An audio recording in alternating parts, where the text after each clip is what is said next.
yours forever. How you doing? And we are rolling now. We're on.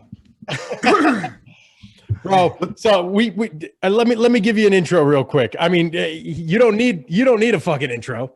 We got my man Zach Even-Esh, and I've said this for years, and I've said this to Zach.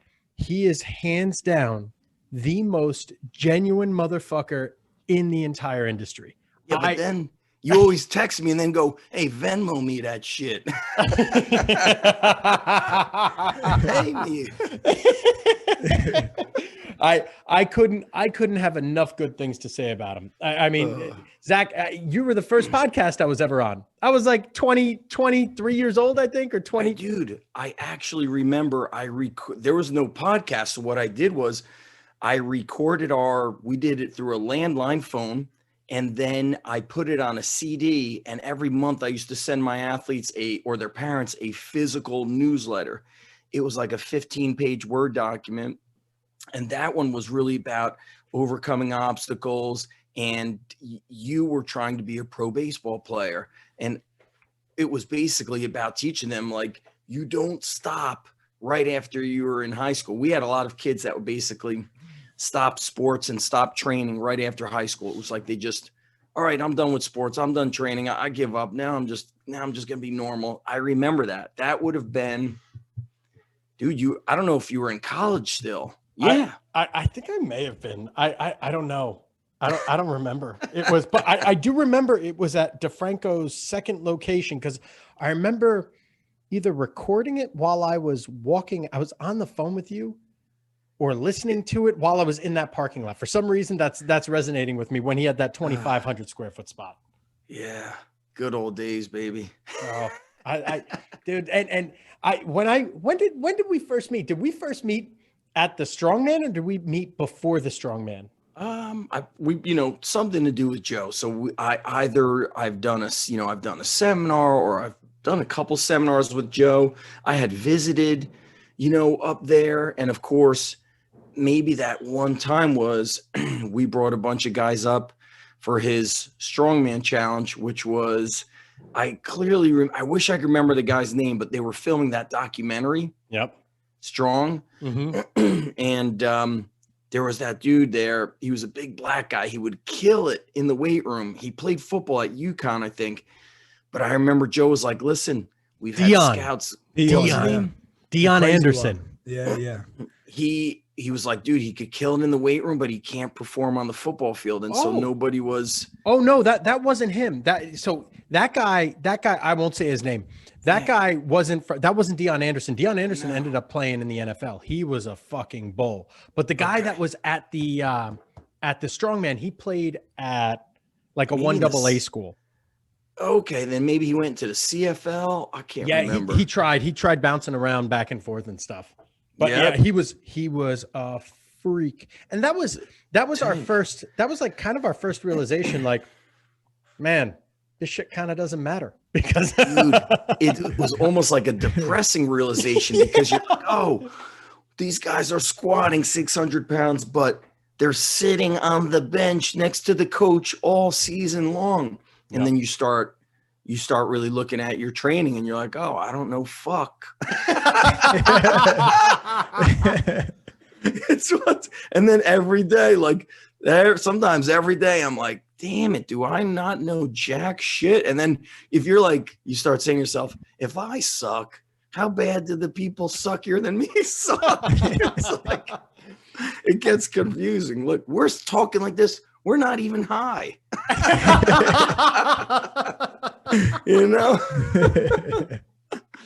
Holy hell. Yeah, and the more I learn, I think I said this on the podcast we did with Cressy. I spent years learning about, like hyperkyphosis, hyperlordosis. Don't go into hyperextension. Don't go into hyperflexion. You want to do the Stuart McGill, brace the abs, make sure you're in a neutral posture, neutral spine. And then I spent like 5 years, like really doing that and being, a Nazi with all these positions. And, you got to breathe properly during this, and you got to do that. And we got to monitor your heart rate. And then it's like, man, none of this shit fucking matters.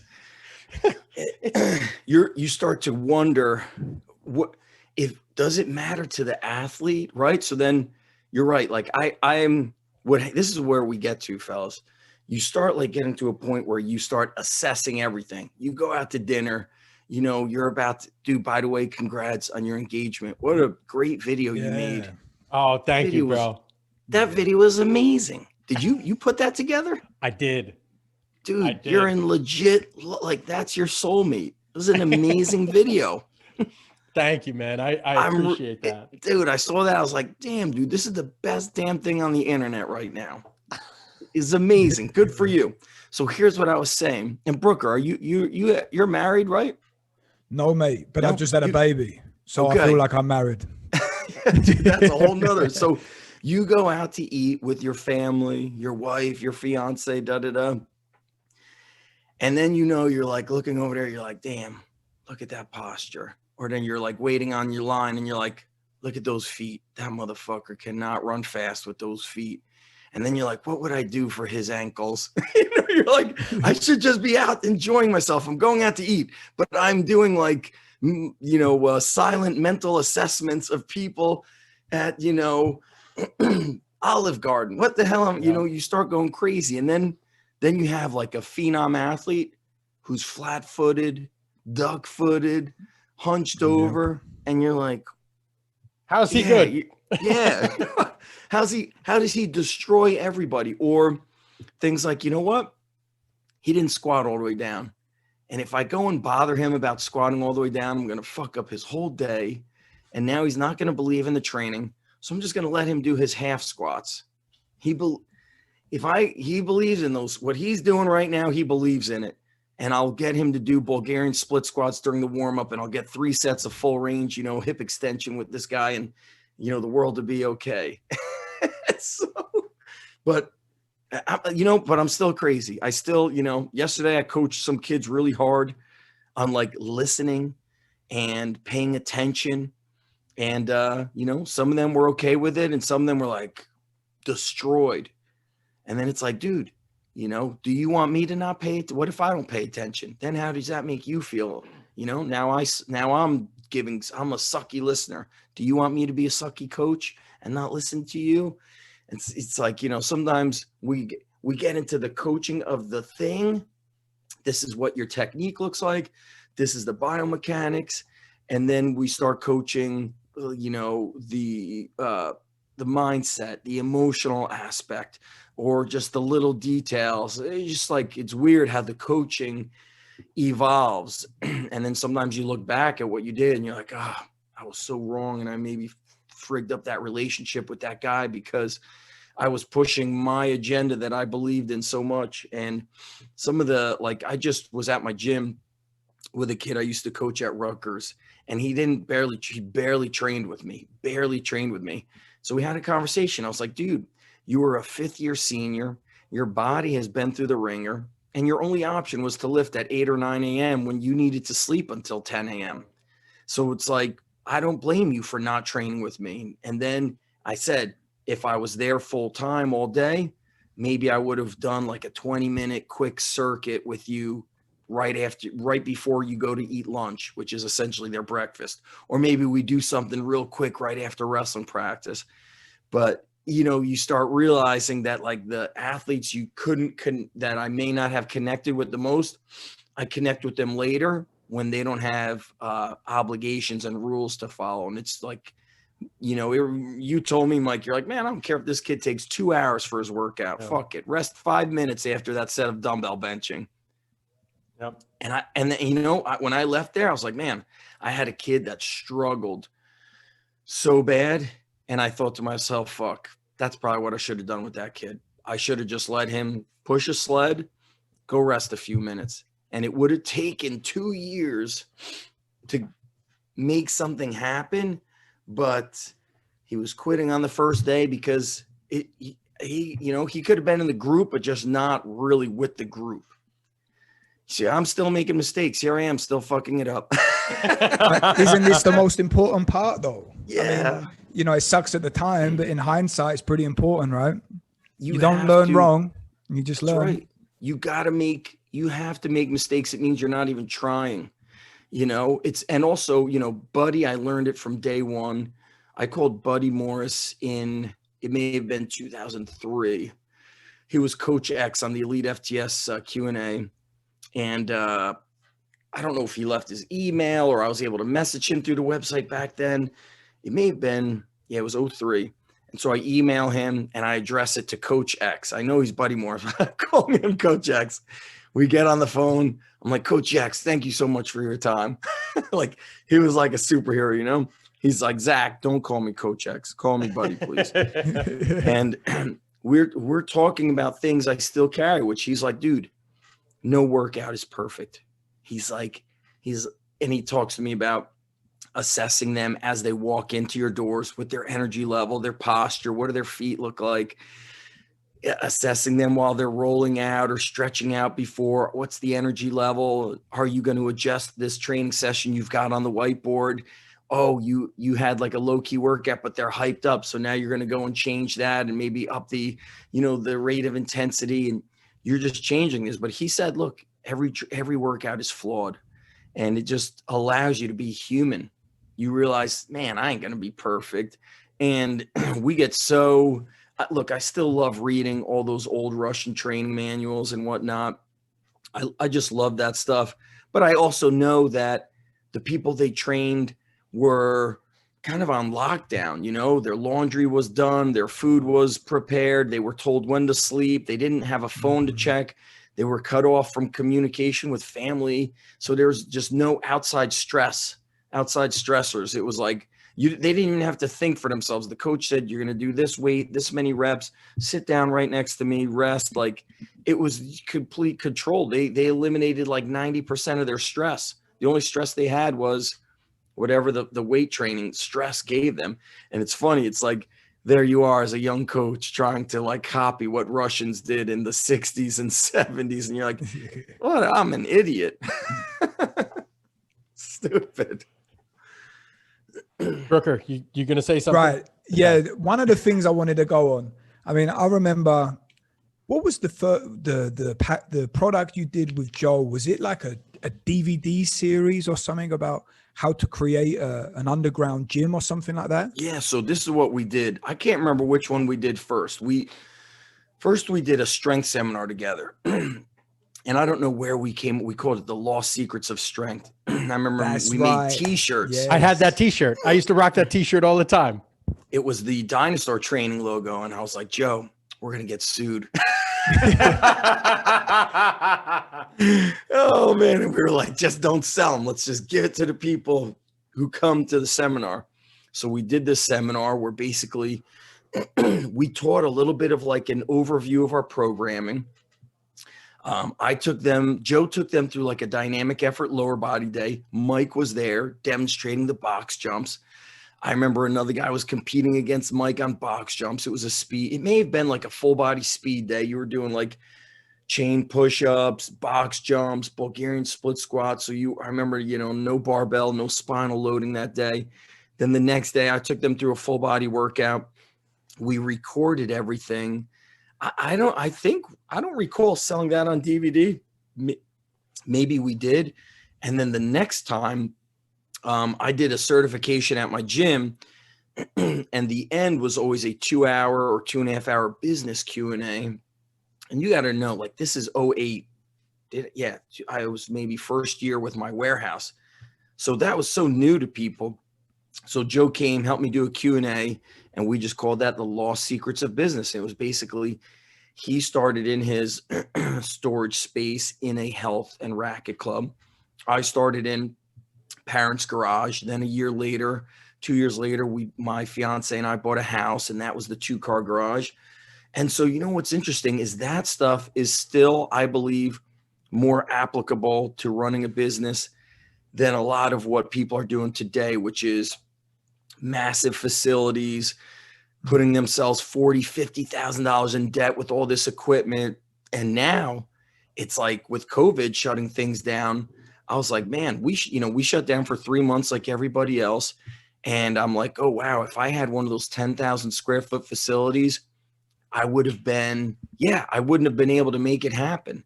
And so I'm always had that philosophy. I learned it in the early 2000s by a business coach. He was so simple, and he was like, here's my philosophy: low hassle, high profit. And I was like, oh, perfect for me, because I don't like to be overwhelmed. I don't want to manage people. You know, our coaches, I always tell them, I'm not going to manage you. You're managing yourself. We're going to have some systems in place. We're not going to really hardwire those systems. They're, it's, some standard things. I didn't have a big manual of operating procedures. It was like 5 bullet points. Here's when you show up. Here's what you do before you show up. Here's what you do when you're coaching. Here's what you do when you're done coaching. Super like cut and dry, and just what's the best thing for the athlete, do that. And so, I think it's just interesting that I don't, Brooker, man, I don't believe in all this shit. Like, people are like, get 40 new clients in a month. Like, I can't handle 40 new clients. I'd have to probably have some weird hours to get them in that probably wouldn't work for their parents or for their lifestyle. It would just be a mess. You can't rush the process. But then what happens is you have kids, like I got kids now, they're on their college break, but they started training when I opened this gym 7 years ago. It's like, okay, so do it the right way and people stay with you for 7 or 8 years, or do it like this crazy Instagram way. It sounds cool, but then it's a mess and they leave you after 3 or 6 months. Yep. And so I want to do that turnover is insane with those programs. Yeah. And like, you don't really get to know anybody. In one of your podcasts, Mike, you were talking about being, maybe it was with Eric, Eric, I think it was with Eric. You guys mentioned being in the weddings of some of your clients, or you're the godfather, right? Or I can't remember. Or Gunnar was talking about that K-Love is the godfather to his son, right? Yep. Or as you stated, currently. He's like, that guy is the most real dude out there. Gunnar is just like, that's the most genuine guy. He's the realest dude who fucking works. Dude, he grinds. He does. Yeah. He works a lot. And so he's so real. I think he may have been the first.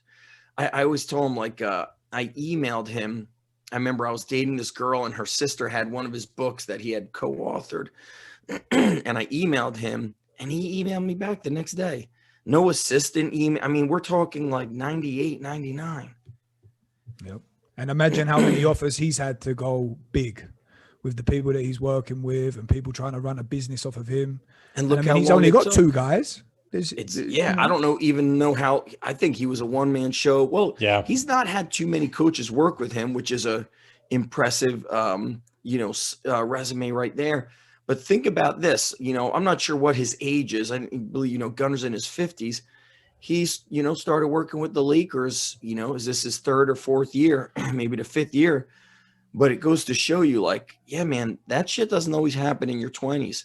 Yeah, it might take you until you're in your 50s, It's interesting. And I know you guys did a podcast with Mike Boyle. And so Mike and I presented for a high school strength clinic last weekend, or to the 12th. So 2 weekends ago. And I shared his presentation with my coaches at the other facility, because he spoke, about kind of like the coach's lens of how he looks at the profession as a strength coach. And he was like, look, I don't know this guy's name, wearing the medium polo. It's winter. It's fucking snowing.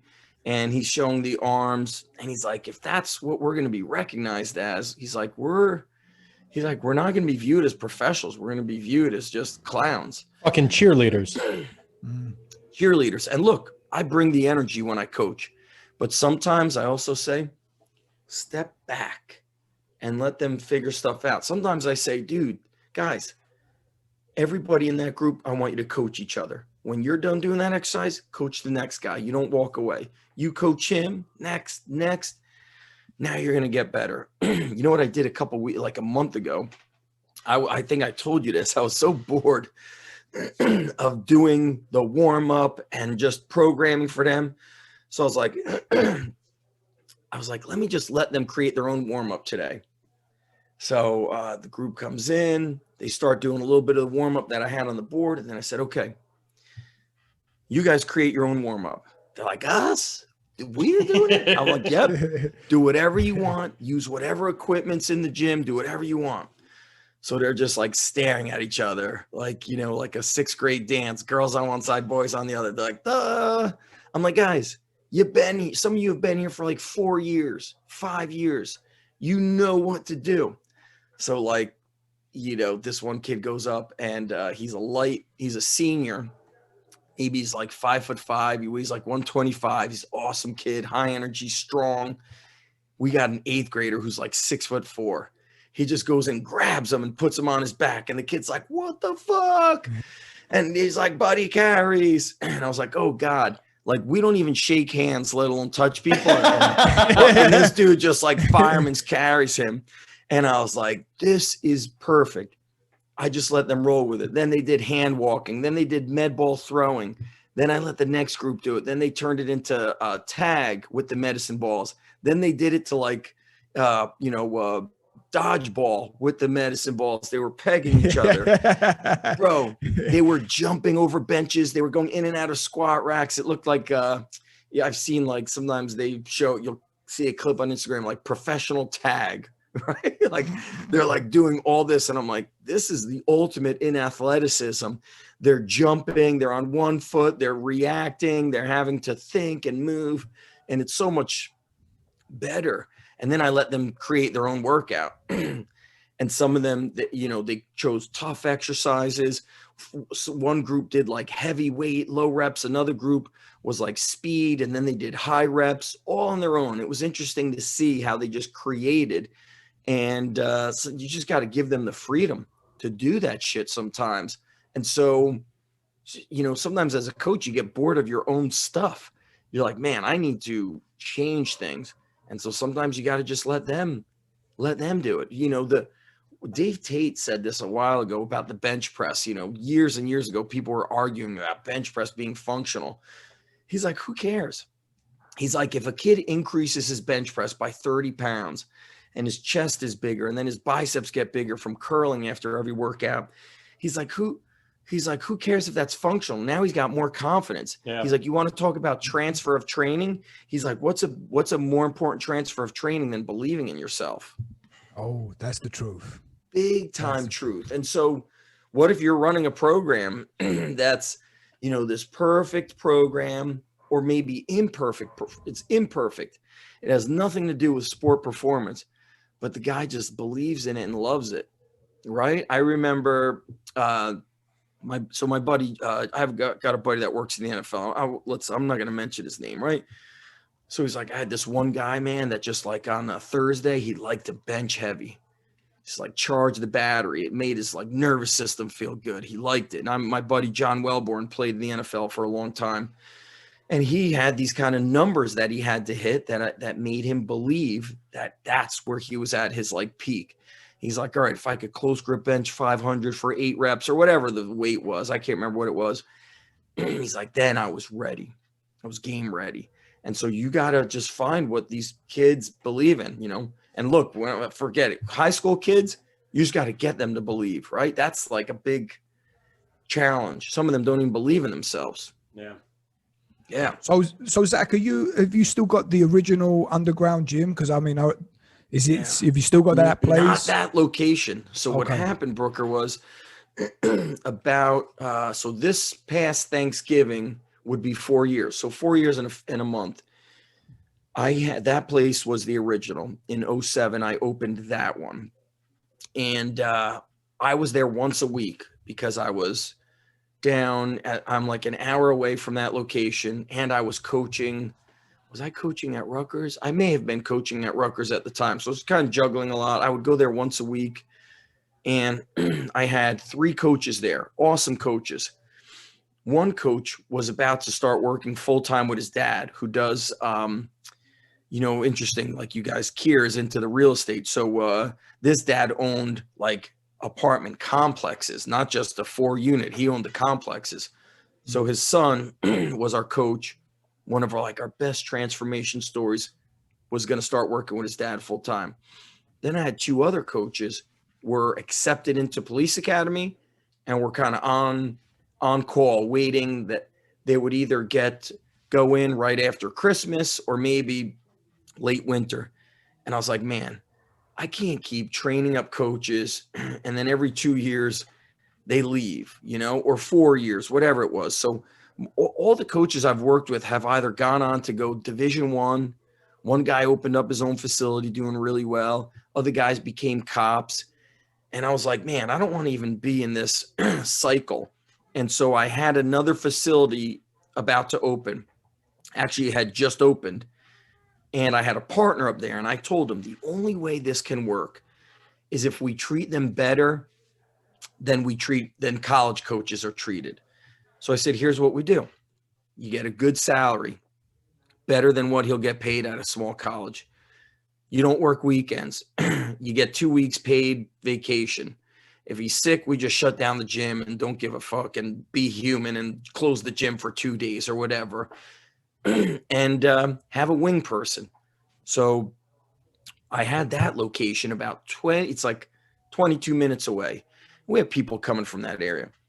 So I said to myself, you know what? I can't keep banging my head against the wall. I'm going to just make another headache trying to, I honestly don't want to I keep emphasizing, I don't like to manage people. I want great people. So I said, you know what we're going to do? We're just going to say we're moving. That's it. I'm not shutting it down. We're moving to another location. Some people who commute 5 minutes will now have to commute 25 minutes if they want to. And some people who normally commuted 25 or 45 minutes now could commute 5 minutes or 15. So it went kind of vice versa. Some people were upset. Some people didn't want to do it. And I said, look, I ain't got I don't twist in your arm.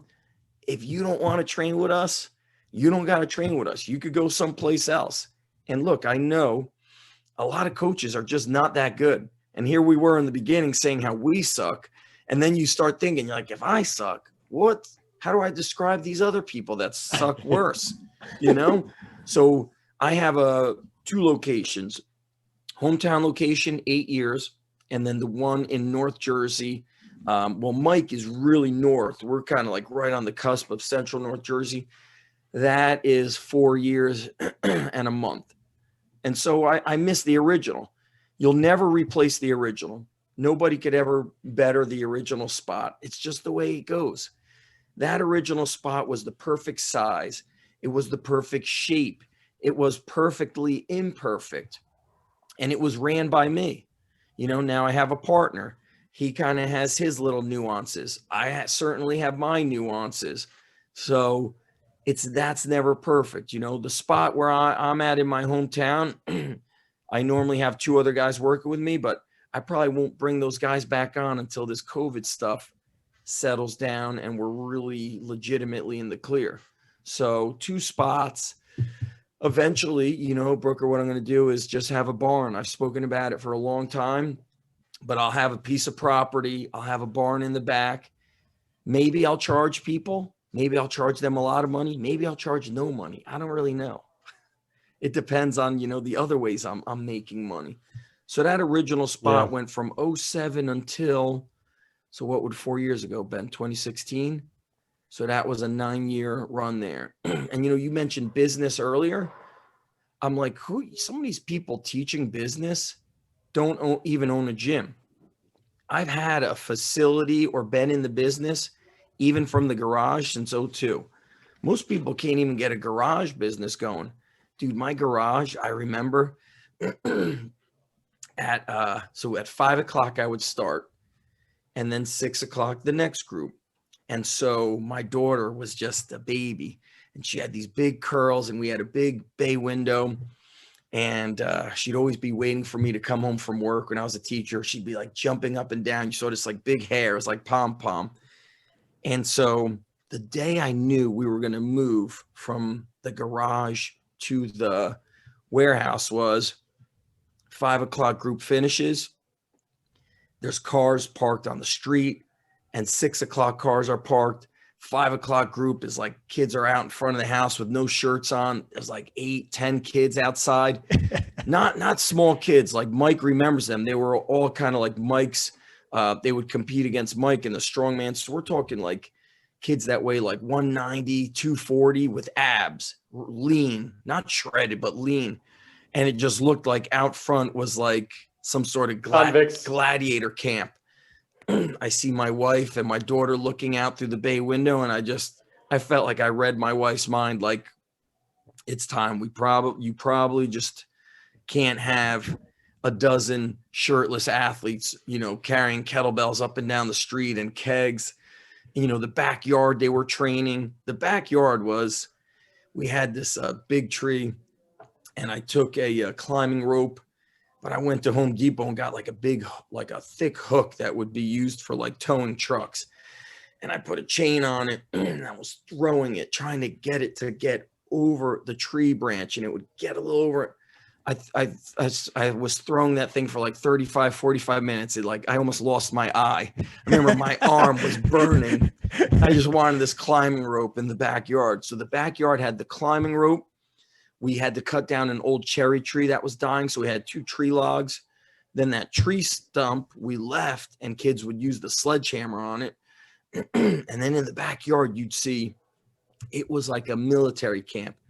Kettlebells, tree logs, kids climbing rope. I mean, even if snow was on the ground, we were outside. I took a wheelbarrow and put stones and 45-pound plates in it.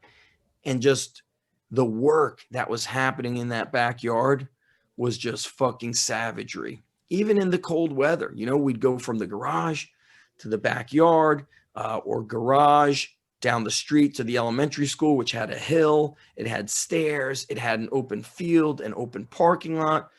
And so I always say that training was the best, because I didn't know as much about what I was really doing.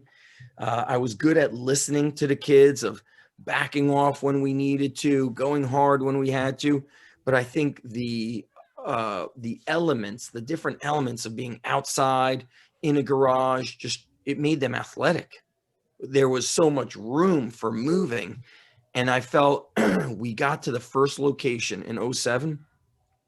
I felt like we were losing stuff, losing athleticism. I've got no lawn for kids I have no hills to sprint. I've got nowhere to do cartwheels and tumbling on the grass. I've got nowhere to push a truck. That was that place in Edison, right? Yeah. And then we're doing sleds, and now kids are waiting online. We were never waiting online. You would do a sled, then you would push my truck, then you would sprint the hill, then you'd carry kettlebells down the hill. And it was like, this circuit, and nothing was like, oh, he plays baseball, don't do a circuit. That's not, specific to his sport. We were just getting athletic and strong and powerful, and we were getting mobile with I had baseball players doing cartwheels. I'd have them jog and pretend they were fielding a ball, and then do a shoulder roll, like you're going to dive for something, but you make the play. We were moving. And then I felt when we got in a gym, the walls confined us. And so I had to get more creative with what they did in that gym. And so I turned that gym, we had a steel beam, and my wife's uncle drilled holes through it. And I connected ropes and different thick grip pull-up handles. They would climb them. And then I started getting the boxes, and I wanted them not just jumping on boxes, but it was all right, you're going to do rebound jumps. Then we got hurdled. I just got creative. That was the thing, is I never looked at stuff, guys, oh, I'm studying Mike Boyle. This is how I train. I was all right, you know what? I'm going to study a little bit of this, a little bit of that. And who really influenced me really tremendously was Louis Simmons. I called him every week. So, I was a teacher, and I'd get a prep for 45 minutes. So once a week, I'd call Louis. He would answer, or his wife Doris would answer. And he would always share stories.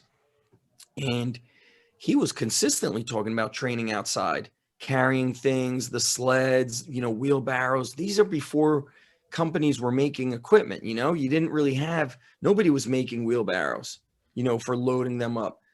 But he would talk about oh, these wrestlers were throwing medicine ball for 5 minutes. I was like, damn, fucking 5 minutes of throwing a medicine ball. All right, I'm going to try it. And then I would just let my mind kind of wander, and I would try and experiment with kids. And then he would talk about, you know, these 103 and 112 pound wrestlers benching 205. And I was like, what? They're benching twice their body weight? Yeah. And then this is what we do. You know, I'll make them dumbbell bench for 2 minutes. You know, I'll make them do 100 reps of band push downs and 100 reps of band leg curls. So then my warm up started evolving and changing. And it was like, the more I opened up my mind to different coaches, the better I got. And that was what I never discriminated against anybody. And look, in the early days, Brooker, you know what people called me? Idiots. That guy's an idiot. He's an asshole. He's a moron. Look at what he does. Who called you an asshole? I don't want to mention the name because he's passed on, but he did reach out to me before he, you know, passed away. Somebody was wearing like a underground strength coach shirt, and one of his like proteges, that was like their thing in their circle, was like, that underground guy's an idiot. And, you know, underground to me was, I don't conform to one way of training. You know, I believe you could get strong from doing yoga if that's what you need to do. You know, swimming can get you strong if that's something that's out of your wheelhouse. And now you know, I know when I went swimming in high school, it boosted my conditioning. Then I started running again and I detrained myself, you know, but you don't put all those things together until you've really experienced make a lot of mistakes. And so, yeah, man, people, you know, didn't like what I was doing because I wasn't like this, and I didn't have a collared shirt on and my shirt was tucked in. To me, I was more like, I wanted to be the Hells Angels of, you know, the strength and conditioning world. I hated conforming. Did you guys ever see the documentary Bones Brigade? No. Oh my God. So, you know, that was like the skateboard culture. So I grew up in the 80s. So I'm like 10, I'm 45. So I'm like, you know, 13 or so years older than you guys or something like that. But in the 80s, that was the culture, skateboarding, BMX. And I was never one or the other. I was kind of all of it. And then with BMX, were you a freestyle rider or were you a BMX racer? But I could fucking do it all. So I would like ride my bike. We had a dirt track behind the elementary school and the middle school. I remember like riding my bike and I could like jump over like a garbage can pretty fucking high, you know, on my bike. And I could do, you know, I remember behind a golf store, the parking lot went like this, and I could like jump cement jumps, and then I could ride the street, and then I would just show up on a track and race kids. I could do it all. And that influenced my strength and conditioning. And so in the documentary Bones Brigade, you know, Powell Peralta, when they created their skateboards, when they started sponsoring skaters, they didn't sponsor the best skaters. They went to like the guys that were like 7th, 8th, 9th, 10th. And then their marketing was opposite. So like if they were selling a skateboard, it would be like the three of us standing in front of like a car burning without holding a skateboard. It had nothing to do with skateboarding. It was complete opposite, but yet it was freedom, you know, versus you cannot do heavy lifting, or you can't do this, or you can't.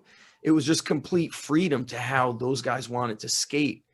And so that's why they became really the best, because they weren't like this.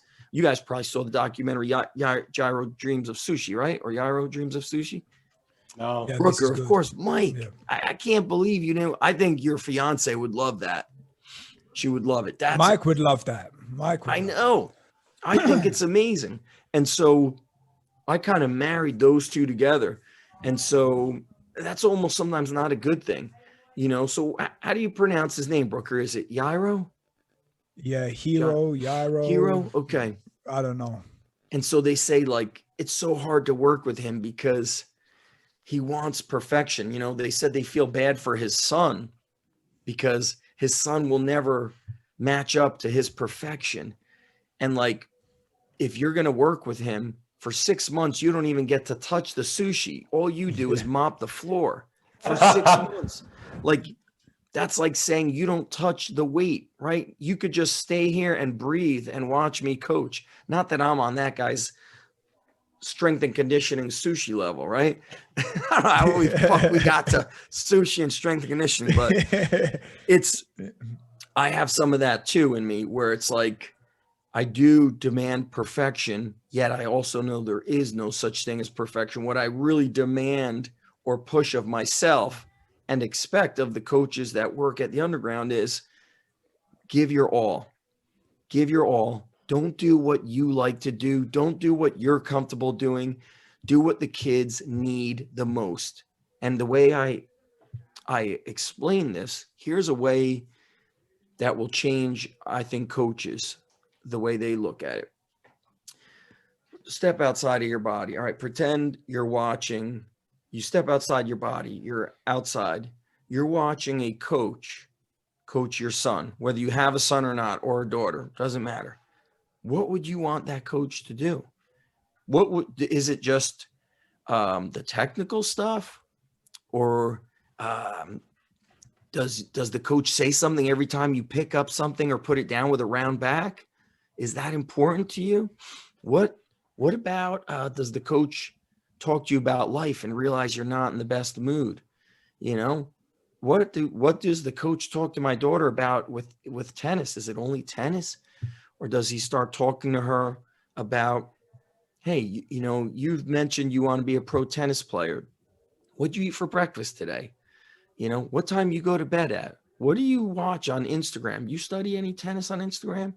Okay, you're this age. Do you talk to boys, or is that stuff going on now? What's the start becoming more of, here's strength and conditioning, and then you need all this shit outside of it.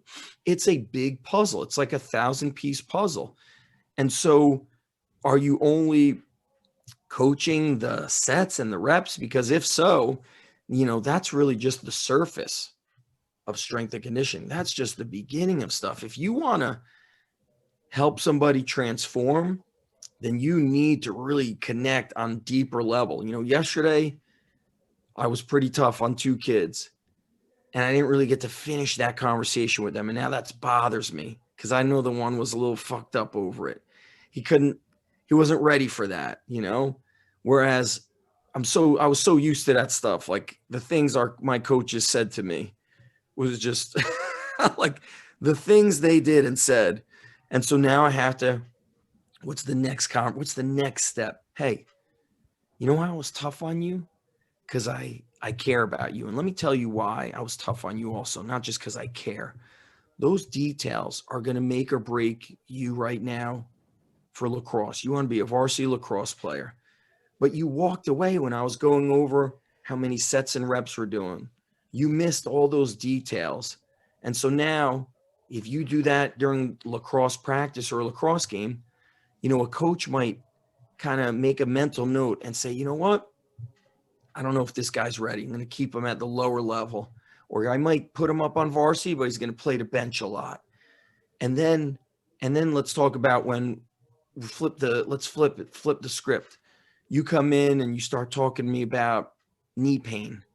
And while you're talking to me about your knee pain, I walk away. And then at the end of the workout, I kind of remembered that you had knee pain, but I made you squat. I made you do lunge jumps. I didn't address your knee. I walked away from you. And so you see, you got to be able to listen and give respect to people, because those little details are make or break factors.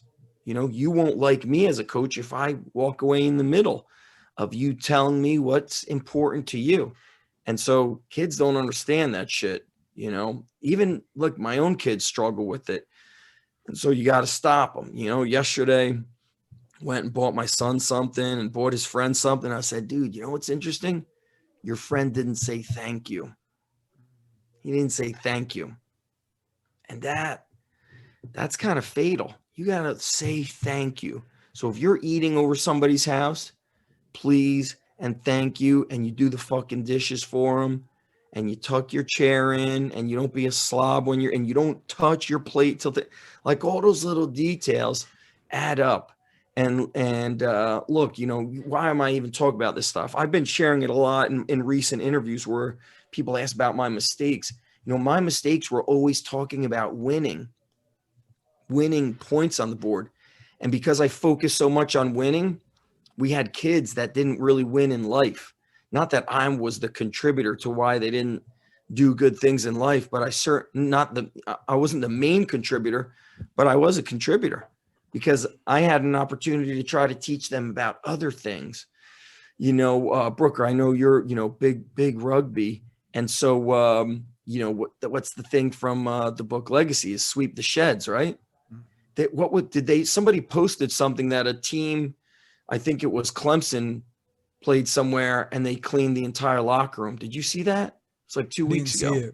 I didn't see it. No. Maybe they played at Alabama or something like that, but they cleaned the whole locker room. I was like, yeah, the coaches probably read the book and then they taught the kids about that shit, you know?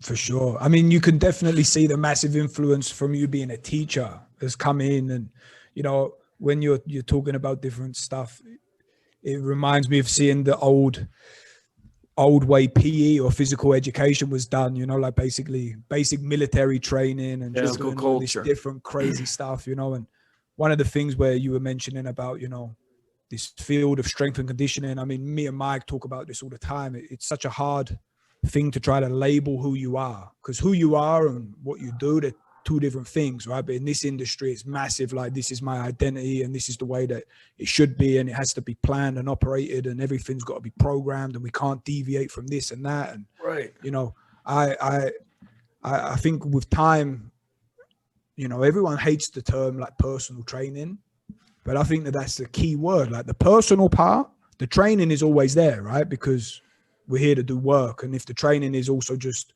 sitting down and talking for a bit because you're overwhelmed with so much other stuff, as long as you're keeping the personal factor involved, you know, that's what I would be looking for in a coach for my You're right. You got to be able to juggle, you know, 50 different things, whatever. If you got 25 athletes in the room, you probably need 15 different personality traits.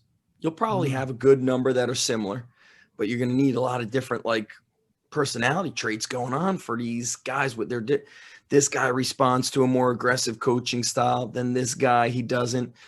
I think teaching is the thing that made me a better coach. You know why? I worked at the elementary school where kids will cry. You could give them a hug. You could tell them it's going to be all right. You know, and then the last elementary school I worked at, you know, I worked in the town I grew up in, which is more like a city. And you have, you know, kids that their families are refugees, you know, escaping countries.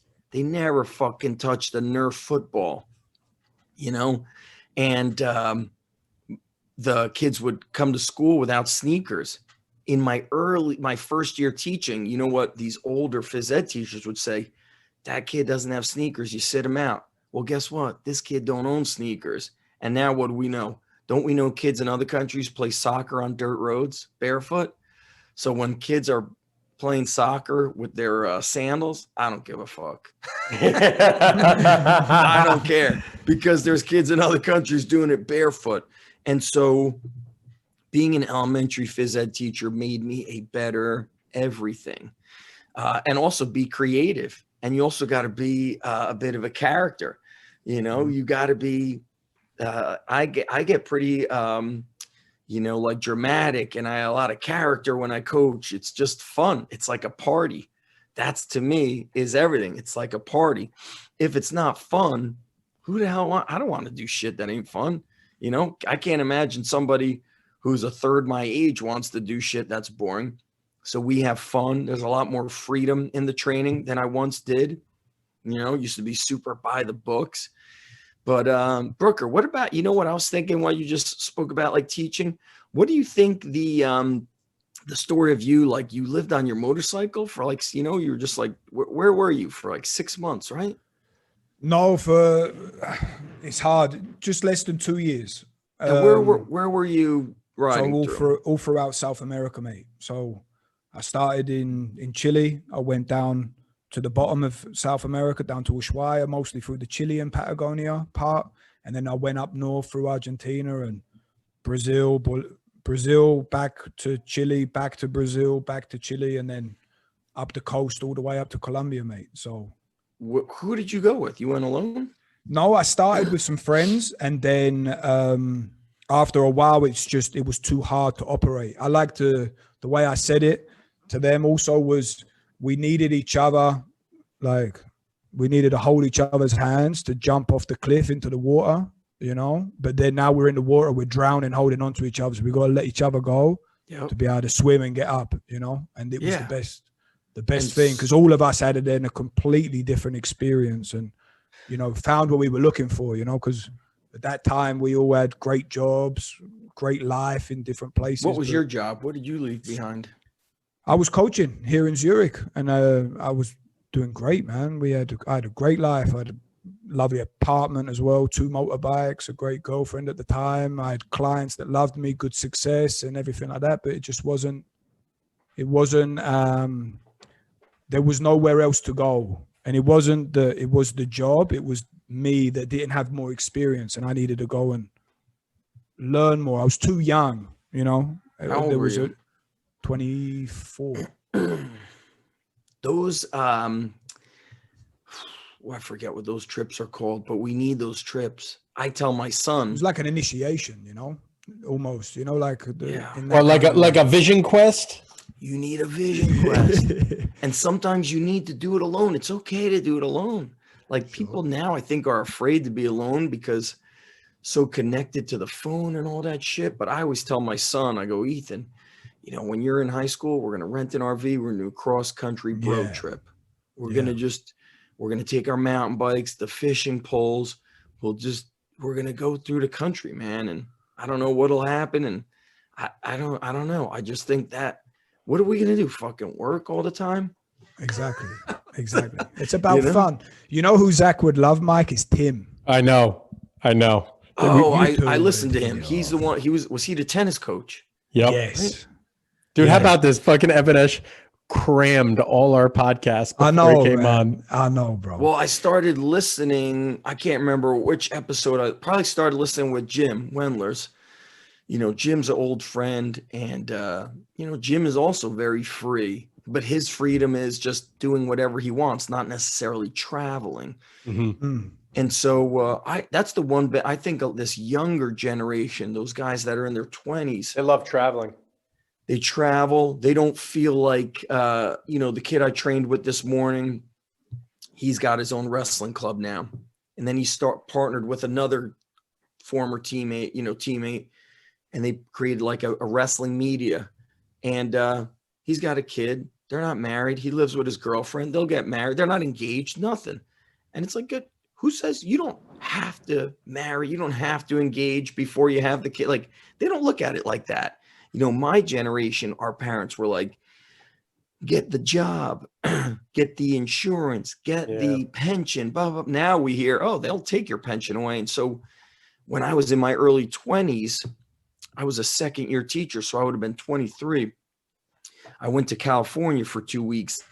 You know, I was so into bodybuilding. In my early years, I just wanted to live in California, following all of Arnold's stuff. And so my cousin was living in California. She was going for her doctorate in like psychology, or she's a therapist. Her boyfriend's dad was a big time therapist for like the movie stars. And so he lived up in the canyon, Topanga Canyon, which is like the celebrities are up there. It's like 15 minutes. You're going up. You overlook Hollywood. And so my cousin on the weekends would go and live in with the parents of movie stars, younger kid movie stars, to help them organize their life, schedule, balance a checkbook, go food shop, and just organize. He's like, Zach, if you really like it here, you can move here. He's like, you have a background in education. I'll get you doing the same stuff Jill is doing. I was like, I can't. I was like, I got this job. I got health insurance. I'm going to have a pension. He's like, tell your parents to send you socks and underwear. He's like, you could do this. I'll have you working. And I was like, fucking pussy. You know? And it's like, who knows who I would have been working for or what my life would have been out there. But that adventure is important. You know, when I went out there, I stayed with my brother's friend from the Israeli army. He let me sleep on a futon. So every day, you know, woke up, made breakfast. I remember I took a huge duffel bag with like 60 Myoplex. Remember Myoplex? Yeah. I can't believe I didn't get like, TSA wasn't like, we're fucking open this shit up. Why you got 60 things of powder in here? 60 meal replacement shakes for That's 2 right. weeks. That's when they were the individual packets, right? Individual packets, because all I ate was I had like a Myoplex shake, and then I would have like pasta with red sauce at night. That's it. So it was like it was like 2 shakes and a pasta at night. And I was pretty lean actually from eating like that. Because you were fucking starving. You were starving yourself. Starving. You're young. 800 calories a day. That was an interesting trip. And you know, a little bit after, a couple of years later is when I met, you know, my girlfriend, then fiance, then wife. And so, you know, it's so interesting how we get so locked up. You know, the strength and conditioning field is really so backwards. You know, there's a lot of moving around, which is sometimes very tough on families. Some people like it though. For kids, it's hard if they're in the middle of middle school and high school. Then that becomes a lot for them. And so, you know, this field is really interesting, man. I think that Vision Quest that you did 2 years though, like, when did you feel that it had to end? Why did you feel like it had to end? I was gonna, after a while, I really wanted to put my mind to something and see what I could build. Mm-hmm. So I felt like I'd learned enough, and I kind of lost all the layers of bullshit with certain things. I mean, Mike, you remember, I was impossible to get in touch with. I was just, I was camping as much as I could, surfing, climbing, riding. I wouldn't even, you know, I was a bit silly with it all too as well, right? Like I didn't really have maps and compass. I would just kind of feel like I was going always in the right place. And then I don't know, after a while, I just wanted to devote myself to something. And I'd met a lot of guys that were just constantly floating around. How did you meet I felt people? Like it was, did you, when you were traveling, man, listen, that's the kind of thing, you know, a lot of people always say, how did you do this? Or how, but it just happened, you know, it was all just natural. You're just moving around. And, you know, how did you go and do that? Well, I booked a flight and bought a motorbike and then just started riding. Boom. Yeah, people, you know, complicate shit. Yeah. And I like it. You know, one of the things, what I wanted to say was when you were mentioning about who could you have been if you would have gone and done this other stuff. Yeah, who knows? So many people said, oh, you know, I need to go and do what you did and all that. And I never, at the time when I was doing it, I would have said, yeah, you need to go and do the same thing as like I'm doing. I'm having so much fun. And but I don't think you need to do it. I just think there's such a thing, if you're called to do so, is like, it accelerates the process of what you're meant to end up becoming anyway. Because I think you're going to get the same challenges come up. You're going to get the same opportunities, maybe not in the exact same way, but you're going to have opportunities to grow, and you're going to have challenges that are going to make you have to, you know, reinforce certain beliefs that you have about yourself or the world, or you're going to have to drop them. So you're going to still find it. And, you know, my time in Jersey, I met some fucking great people. You know, and why did we not? So many great people. I don't know. I wish. I mean, I felt like I've known you the whole time. You know, this is the first time we spoke. My town is a big surf town. Surf town. Right. And one of the guys who I met and I'd never forget is EA. Right. Oh yeah. He's fucking lunatic. I love this guy too. And one of the things that what he said was bada boom, realest guy in the room. But in my opinion, you've always been one of the realest guys in the room, because ever since the first videos that I've seen of you, you've always been the same dude. You know, when Mike mentions that he's seen you and that, you know, we always sing your praises, you know, because you've got this constant level of just, you know, energy, and your intention is good, you know. And I'm sure you're a great coach. I'm sure you're a great dad. I'm sure you're a great friend, just by, you know, from the little bits that I've seen. And like I said, this is the first time we've met, and but I can feel that from the way that you're so genuine with certain things. So fuck going to California anyway, because that's where all the lunatics are anyway. Yeah, you know, it was just great. It was just an experience, and I like what you said though. It's a calling, and you know, thank you, of course, for the kind words. But look, I tell people all the time, man. I try to share all the mistakes, so they never think it's so smooth and so easy, and whatever it is, whether it's being a husband, a father, a business owner, you know, juggling, coaching at a college or a high school, and then running your own business. The callings is really interesting. Mike, I almost feel like you're kind of going through a bit of that calling with career. We get to, you start coaching at a certain level or in a certain place, and you start thinking like, man, I think these skills are calling me to, you know, go to this level. Somebody might step out of coaching, right? They might step out of coaching and say, I can't be working with athletes, or they just don't want to work at the university level anymore, or they just want to go private. And so you have to, the gut instinct, you have to really listen to it. If you deny it, it comes back like to haunt you in a bad way. You have to learn to trust your gut instincts. It's your internal GPS. Internal GPS, what you were saying. Like, I didn't know. I'm like that too, Brooker, where I don't really like to have a hard plan or a hard, this is what we're doing. That, like, I like to flow and be flexible. And you know what I'm saying? Like, too much rigidity for me. In fact, once somebody starts telling me what to do, it's like you blew it. You fucked it. You fucked it. Now I'm going to go opposite. You know, you totally blew it with me because you tell me what to do. You know, it's like this girl. I remember before I met my wife, this one girl, I was working with this one girl, and she was always like trying to like set me up with girls. And I was like, that's the problem. I was like, you're pushing a girl on me. And it's like, never, I can't have that. And so now I'll never date anybody you want me to date. Like, it was just like too much pushing, just like in strength and conditioning. If somebody talks so high and mighty about what they do, I'm like, you're out. I just can't follow your shit, man. You making it like that's the only way to do it when there's so many ways to do things, you know? And I mean, I saw something, I'm not sure what rugby team it was, but they were training in like an alleyway. Did you see that photo on Twitter? Maybe that was the All Blacks. Yeah. Yeah. The All Blacks. So of course I resonate with that because I started with used equipment and all like older stuff. I loved it.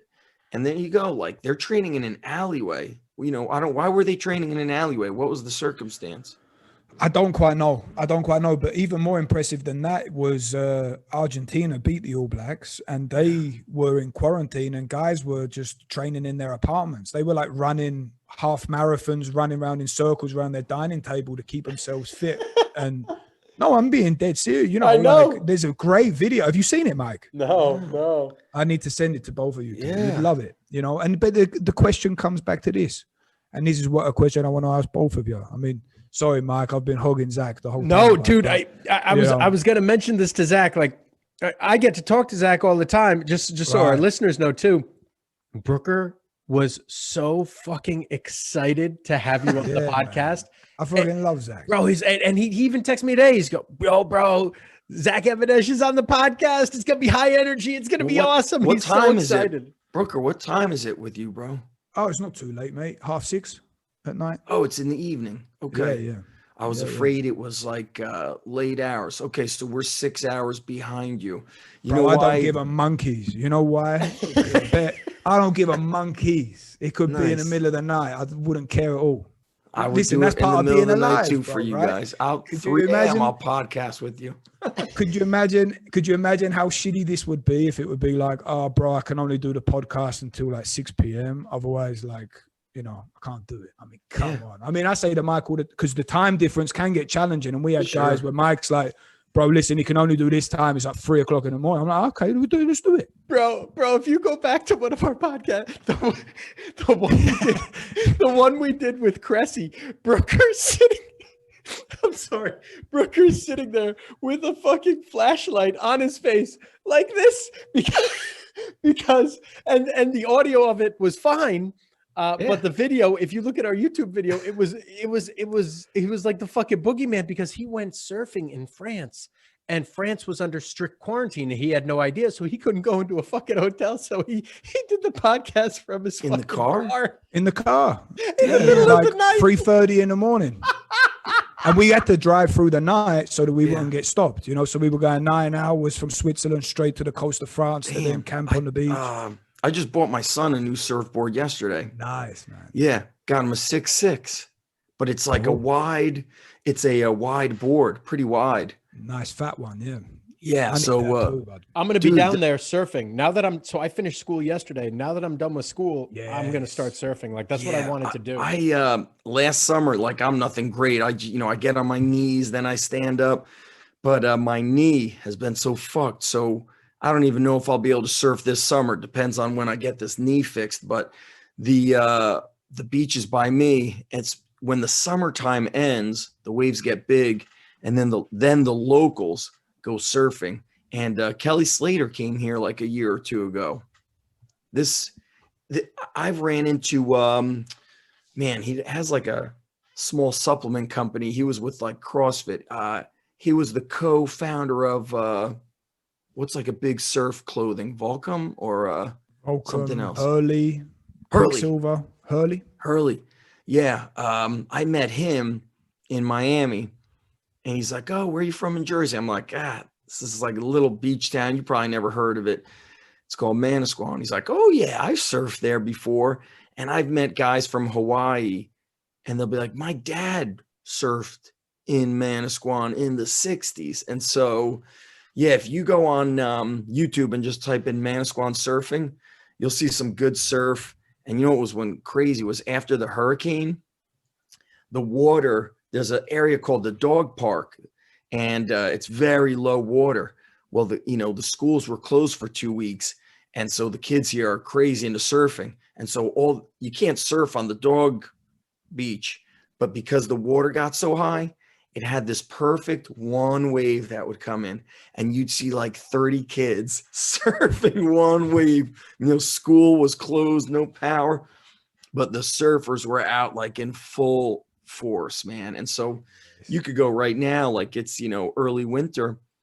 People are out there surfing in full wetsuits. It's packed. Yeah, I train one of those guys. He lives down by you, and he drives up here 3-4 days a week to train. He's a surfer. He's a 60-year-old surfer. What's the name? What's the last? Well, we don't have to mention it. Yeah, I'll tell you afterwards. Yeah. But he came to me because he couldn't do anything because of his back. His back was so bad. He went to a bunch of PTs. They couldn't help him. He's like, I just want to surf again. And this was like 4 or 5 years ago. Some of these guys, motherfucker's been surfing ever since. He won't let it go. That's the one. Well, thing they do, Mike. They do this cool. I forget the name of it, but it's like a vintage surf contest, and that your surfboard has to be like, no earlier than like 1975 or something. So all these old guys come out with their old huge surfboards. Nobody's got like a leash on, and they go out surfing, and it's packed. All old dudes, 50s, 60s, going out there surfing. And it's cool to see like, oh, that's how they grew up. And, as a kid, I always wanted to surf. I'd read all the magazines and live near the beach. My son stood up on a surfboard. He was 4 years old. Now my daughter and her friends, that's what they do in the summer. She rides her bike to the beach. I drop off the surfboard, and then her and her girlfriends are surfing. And it's like, damn, what a way to tell me again how hard your life is. I try to tell them, like, explain to them like this, Who has anybody punched you in the face to steal your lunch? No. Yeah, there's no threat. So, all right, I'm sorry, we jumped around. What were we saying? I get No, what I was distracted. going to say was, what I'd love to ask the two of you Yes. is what's the truth? I mean, you know, like we got someone that comes in to see us. Yeah. What's really what's the job? Like, what's the truth of what is it that we do as a coach? Whatever they need, whatever's going to change their life. I think that, you know, I always say, like, if you're not changing lives is the minimum effective dose. Maybe the vehicle to changing their life is putting on muscle. Maybe the vehicle to changing their life is burning, you know, getting rid of that fat. Maybe whatever builds their confidence, it's in the heart. You know, I don't train. That's why I've never, like, I competed in bodybuilding as a teenager. Then when I got into like my mid-20s, I remember I was in graduate school in my early 20s, and the professor, he was a black belt in judo. He's like, that's why you lift, Zach. He's like, because your ego. He's like, that's why you like to be big. He's like, it serves your ego. I was like, no, I don't. I was like, I don't care if I'm big or skinny. I'm sure I would care if I was skinny, but I was like, man, I need it. It's like therapeutic for me. It just feels good. Like I'm in a better mood. It just gives me life. That's why I do it. I like challenging myself. I like feeling strong, and, you know, I'm not a good person to be around if I'm inactive. And so when he was like, oh, you do it because you need to be big. I can't remember the wording he put. And he was a great professor. He taught me a lot. He had me read a book called Freedom to Learn. And I remember that was an education book, but it was about teaching, but not teaching outside the curriculum, which meant like they studied all these schools where the schools had poor test scores and a lot of crime and violence. So it was in like Chicago.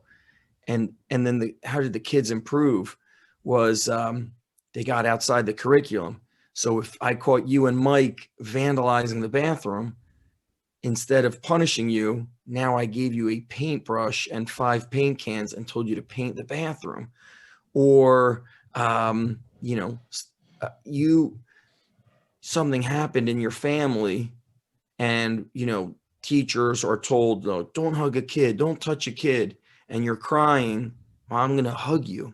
Yeah, I'm going to give you a hug.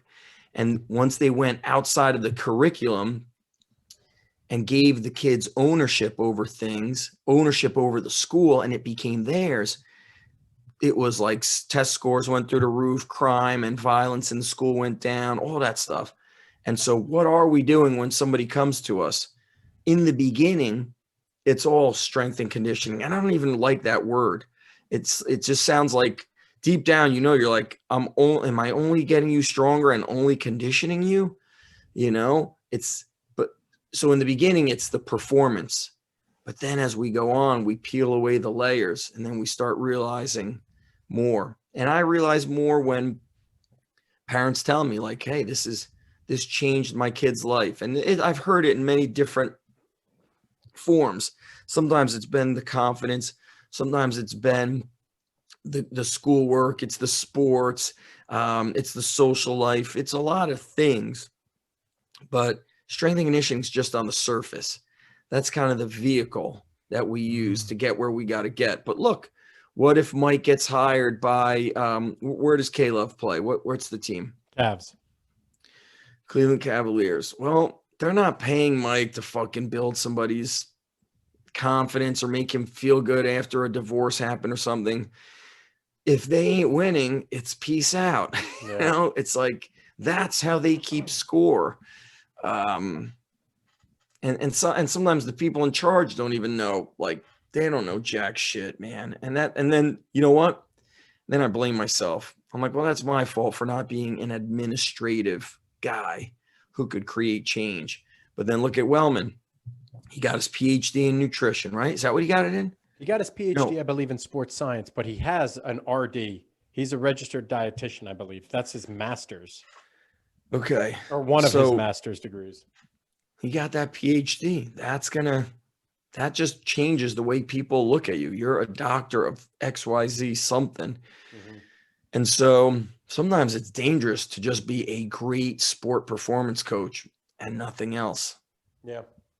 It's dangerous because some people, the people making decisions, they think you're just replaceable.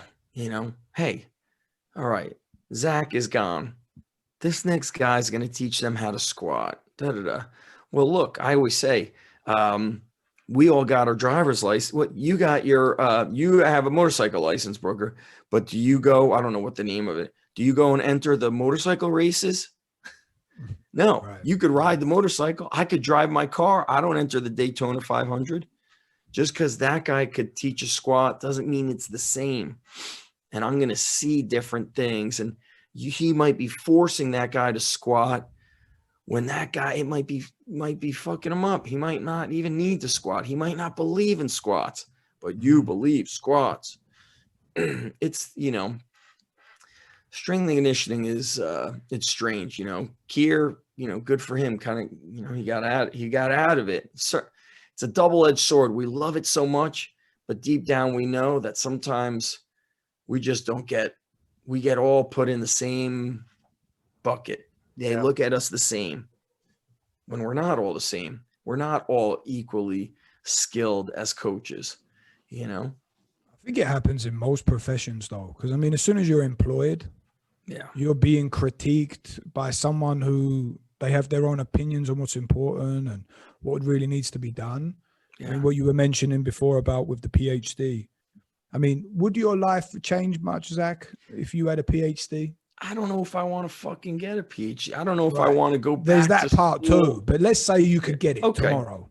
All right. Let's say I Dr. get my Even-Esh. PhD. Then I'm no longer a strength coach. Now I start becoming an administrator.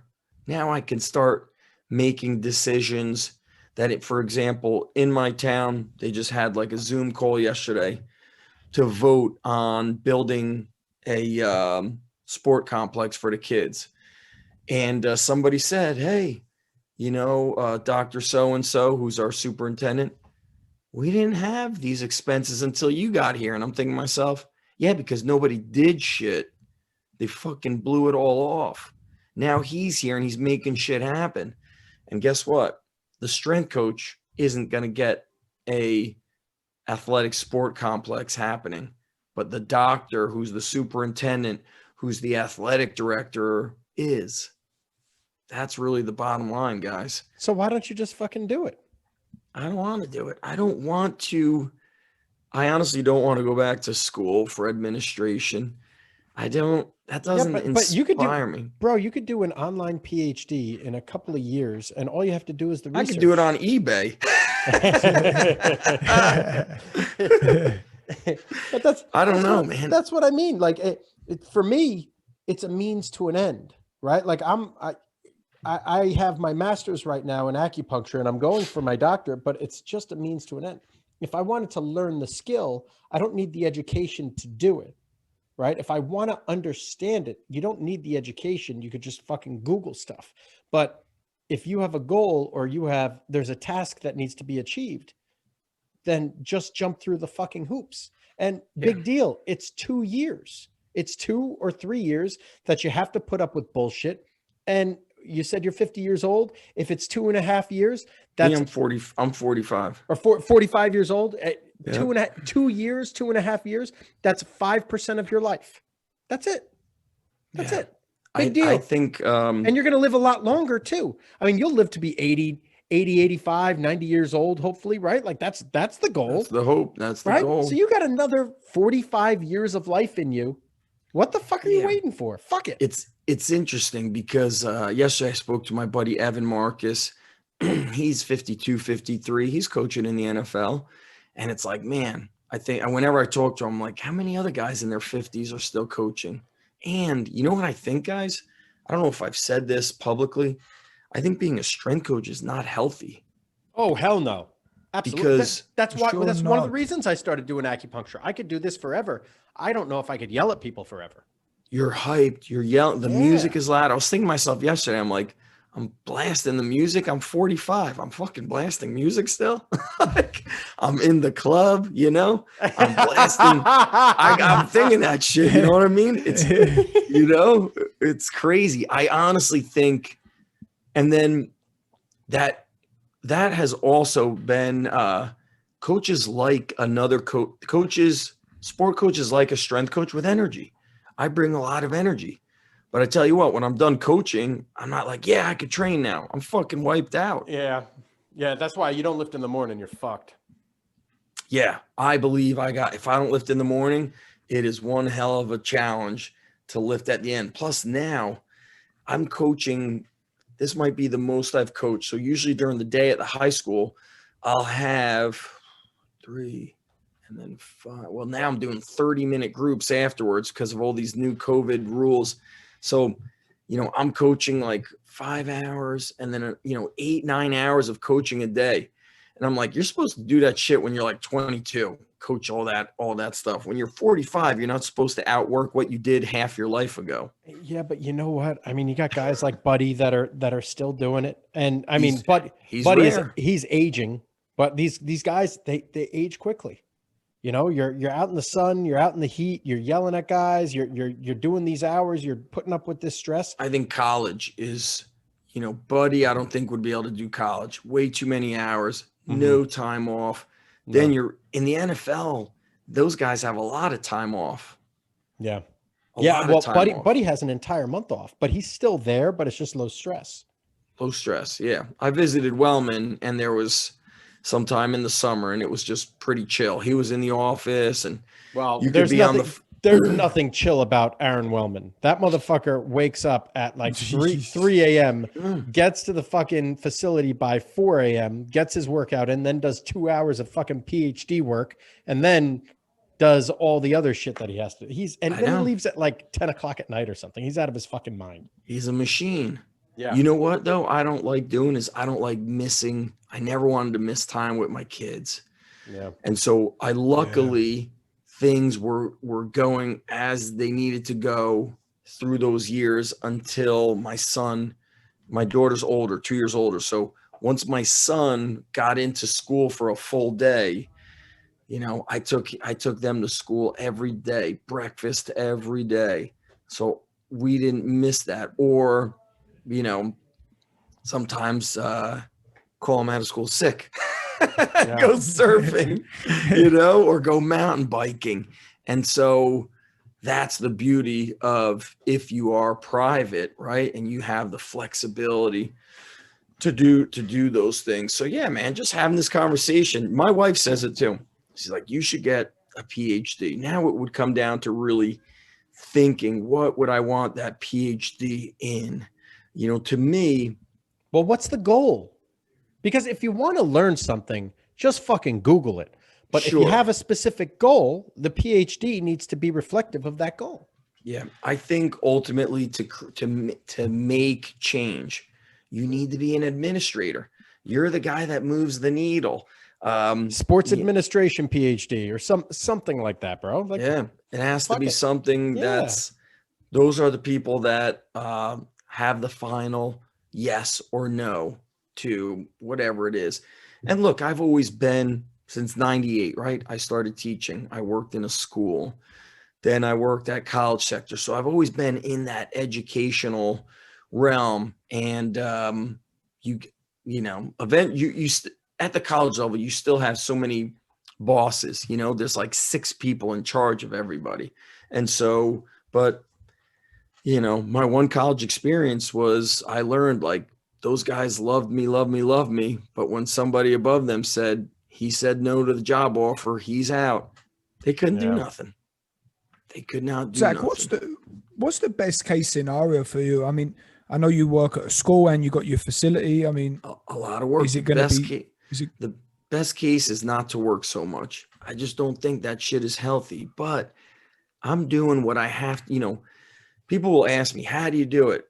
I do what needs to be done. Right now, my gym can't have other coaches in and out. My other gym, we lost the adults during COVID. We have the athletes, but I'm doing what I got to do right now. I think the healthiest thing and the best thing for me is to do one thing, to be in one place.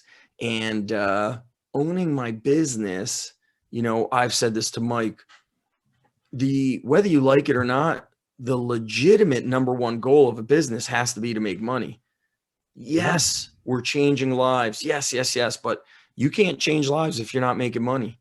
Because now if you're not making money, you can't invest in getting equipment or pay your rent or have other coaches helping you or expand or any of these things. And so number one is make money. Number two, does it have an exit plan? Can this business be sold?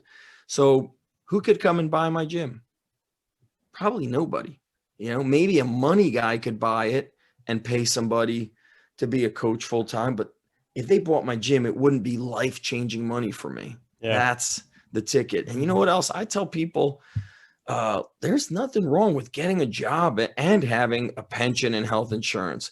Like people are like, oh, you're copping out, blah, blah, blah. No, you're not. If you love teaching and that gives you, maybe a pension and health insurance, there ain't nothing wrong with doing that. And if it gives you quality time with your family, right? That's it, dude. My girlfriend, my ex-girlfriend, my fiance, I'm now referring to her as my ex-girlfriend instead of my fiance. She sent me this little meme one day where she said, it was a video, and the person in the video said, he's divorced, and my wife and my kids were tired of everyone else getting the best of me while they got the rest of me. And that, I saw that. Dude, that fucking resonated with me so much. I sat there, I was like, motherfucker, this poor girl. And I work my dick off. And then I come home and she's like, hey, how are you? I was like, oh, I'm fucking exhausted. She goes, okay, hey, I understand. And she just chills, right? She's a good girl. She gets it. But what does she do? And if we were to have kids, what the fuck do those kids do? Where I sit there and I have my fucking 100-hour weeks. You don't want to be coming home. So that's why down here, I remember I told my wife, I'm like, I'm not doing a 7 o'clock group. At 6 p.m. I'm done. Or 6 p.m. is the last group. Friday is 4 and 5. Saturday is 9 a.m. Period. End of story. So you got to set these rules in your business. If you're an administrator, you might have some fucking shit hours. You might be pulling a 6 a.m. to 9 p.m. Saturdays, all this time. But when we got the gym down here, see, my wife's the best with this stuff. We have a little office in there. She got a TV for the kids. She got all this poster paper for artwork. My kids, after school, would get dropped off at my gym and be next to me. And they would sit on the sleds when kids would push the sleds. I would take kids across the street to the park to play ultimate football. My kids were little. I would do, like a fishing derby. My kids were in it. So we made them part of everything. And so even in my office, I looked at it this morning when I finished lifting. My daughter drew, and it says you are my sunshine. It's her early days drawing. And I have, it's sitting right here to my left. I save all my kids artwork that they did as kids for school. And so my son would draw photos of the squat racks and the monkey bars. And, other times was they create a t-shirt. He created a t-shirt. It was Ethan's gym. And so we just got them involved. My wife made sure that I wasn't working and shut off to them. And, when they were kids, I would be doing these podcasts. I got shot by Nerf guns. There's a window to get through my office. My daughter pulled out her tooth when I was doing a webinar, a recorded webinar. I remember, pulled out her tooth and handed it to me, blood all over her fingers. So being private is what allowed me to have that flexibility. That has been the ticket. If I would have worked at the university, you're always there. You got to be at their practice. The wrestling coaches were like, we don't need you at the practice. But the director's like, you got to be at practice. Yeah. So if I'm an administrator, I heard, what's the guy's name at Clemson? Dabo Sweeney? No idea. So the football coach at Clemson, he's big on family. And he's like, if you don't need to be here, get out. Don't be sitting here doing your Excel spreadsheets. Go be with your family. Don't be here to just be busy. That's how you destroy relationships and destroy families. And so I like the flexibility that I have, you know. The end goal is to do one thing. I really don't know what that one thing is. Do I want to wear a suit and tie and not mix it up in a weight room? That's fucking tough to let it go. That's it. But you don't have to be that guy too, right? Like people, and this is just the stigma, right? Like a superintendent or someone that's in that administrative position. They don't have to be that fucking jerk off that wears that tie and no one talks to all the time. Is, oh, that's Dr. Even-Esh over there. Like, oh, right. Superintendent, everyone behaves. Gets me my tea. Yeah, you know what I mean? Like you don't have to be that jagoff. Like you could be whoever the fuck you want to be. Like that's keep it real. Yeah, dude. Like your whole life, you've done nothing but keep it real. You don't have to be anyone else. Don't let other people influence your shit. Yeah, I would really have to dig deep. Sometimes it's not what you're doing, it's where you're doing it, you know, because you could be a strength coach at this college and it could be hell. You could do the same thing at another place and it could be heaven.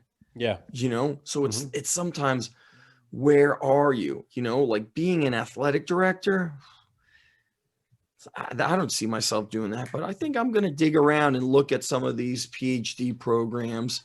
And I tell you what what allowed me to be a good writer, but writing easily is all those research papers I did in grad school. It was like I got so into writing, it was easy for me. But I do believe that as a strength coach, you can hit a wall unless if it becomes, to really make it happen with a business, you have to stop being the doer of the thing. Now you become the manager and marketer of the thing. Or right. And that's where my issue was, where I fucking hate owning a business and being the owner in the sense that, hey, I have to do this and I have to do that and I have to learn to delegate this and delegate that. What I did, I went back to school so I could pick up another trade so I can be in the gym even more and let other people do certain things and I can oversee and still work on people, right? Like now I could be even more involved and less involved in the business aspect, more involved in the coaching and still have another stream of revenue coming in too, right? Like there's Gunnar kind of does that with just coaching, but he works like crazy. But he also understands I'm not sure what the word is. He understands he's with the kids. He makes that count. He understands how to compartmentalize and he understands, look, this is the way I need to work to provide for my family. And if I'm tired when I'm around them, that doesn't matter to them. I've got to give them my best energy. And so, but this one-man operation is a possibility for people. It's called the owner-operator. But I'll tell you what, most people don't have the staying power to keep coaching. They don't. They are kind of that's like. Why it's got to really fulfill you. Well, it's got to fulfill you. If you get mixed up, if you get mixed up between, and I mean, I got stuck in this too. It's like the difference between like a freelancer and an entrepreneur. An entrepreneur, you're looking to do everything as cheap as possible and you're creating jobs for other people so that then you can just stick to like a very small thing and you're looking to maybe be able to sell it. But your gym, I mean, no one would want to buy it because they can't buy you. You are your gym. Yeah, that's right. That's and the truth. There's definitely and it's the same for all three of us here, right? So if there's never going to be a thing that's completely net positive. Like, oh, that's like if you become an AD or something, there's going to be parts to it that are not that good. And if you compare it to the private industry, you're going to be stuck anyway because comparing anything is not going to help you out. So I don't know, with the gym, I mean, it's got to be able to pay the bills for sure too, but you're getting, I mean, is the business always earning more money? Like over the last 5 years, 10 years, 20 years? See, that's the thing about, I don't know. Private. I'm always low hassle, high profit. So some people might gross much more than me, but they might have infinitely more headaches, and they might even net less than me. Yep. And they have to work more. So my whole thing with the business, with coaching, I don't think, I'm coaching 8 groups a day with high energy, high quality. I feel like I have grit. I know how to tough it out. I think most coaches, they start aim that to the last group that they got from their first group.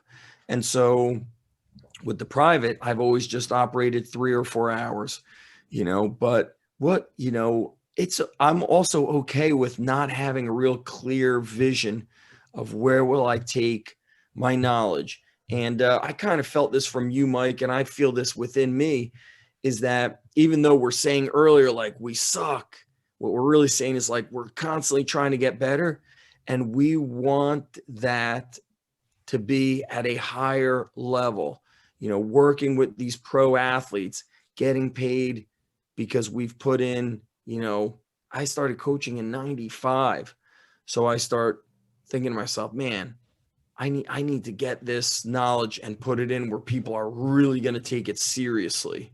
You got to be around, around serious people who are going to take your information and really respect it. And look, I haven't had the college experiences I had were good until they were over. And I also know that, the next college experience, if there is one, won't be the same. They're all different. They're all different. So the guys that can stick with coaching, right? It comes down to, when we had Kier on the podcast just recently, he said there's 4 things that the job should adhere to. 1, is it adequate pay? Does it meet the requirements for your pay for you to sustain your lifestyle? Does it improve your personal life, right? Does it help you personally? Is this something that you want to do that makes you better? Does this progress you in one way towards your goal or towards your next goal, or is this your goal? And purpose, is this fulfilling you as a person? Is this giving you a purpose?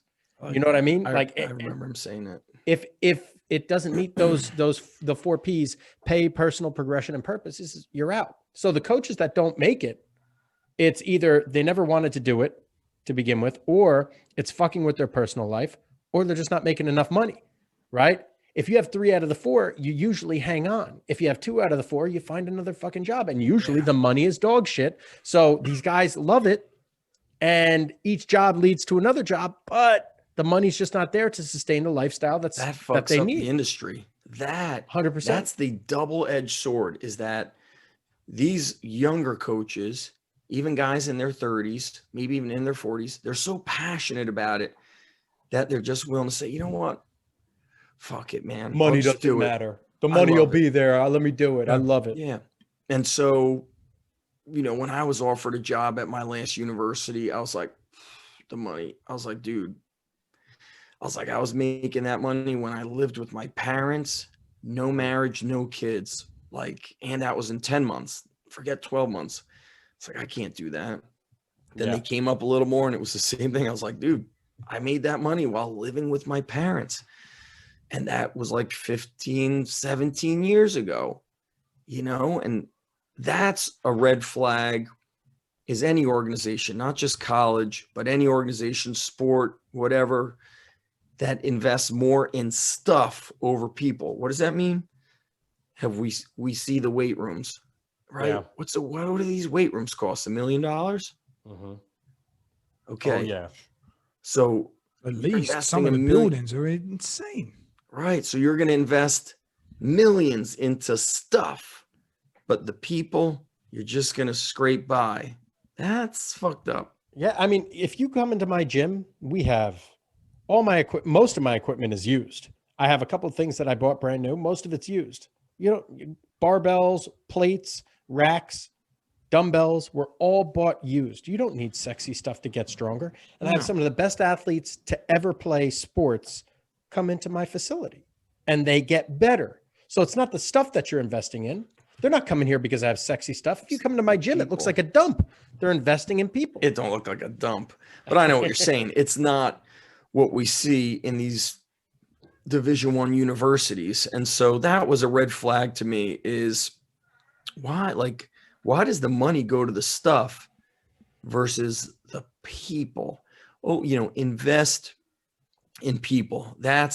You've heard that in some of these tech companies, they talk about investing in people, and it's like, yeah, man, that's really the way you gotta do it. I also think that sometimes you could be a strength coach at a college level, and they see your, leadership skills, your communication skills, and then they take you into an administrative role without your PhD. They see what you can do. And so that's, I always like that's the other thing that I like, is when you're a private business owner, it's you're like Rambo, first blood. It's like you're fighting everything on your own. Everybody's attacking you. You don't even have somebody in the foxhole with you. When you work at a university or any kind of group or organization, you've got teammates. And so that feels good to have teammates. If you're Rambo, eventually, Rambo gets tired, All right. Let me cut it off here. I actually have to go to a doctor's appointment. Z-Man, I got in a really bad car accident yesterday. So you called me. I never returned your call. I got in a brutal car accident. Some guy tried cutting over like 2 lanes and completely fucked me up. It was real bad. Like both our cars are totaled. You got to get the Toyota 4Runner. Well, I got to get I got to get SUV or something, but I got to go to the doctor right now. I went to the doctor yesterday because my neck was bothering me and my shoulder was bothering me. I woke up this morning, both shoulders are fucked. My back, my chest fucking hurts. I got rear-ended when I first opened my gym, and the guy's car looked like an accordion. And I remember I went in and worked out right after, because I was like, I can't believe I'm fine. But then that next day, I was like, "Oh shit, this does hurt your shoulders, Nick, because you get nailed. Yeah. You gotta get worked on, buddy." Yep. Yeah. Right, so let me book it, boys. Z-Man, Zach, the best in the fucking industry. We love you, bro. We love you want, guys. We want you on every fucking week if we could. You're the best. We could rock it out again next week if you need me. You're the best, bro. Thank you so much, boys. Man. Let's be in Zach, touch. All the best to you, buddy. Brooker. Thank you, man. All right, bro. Talk to you guys next week. Bye. Speak to you soon.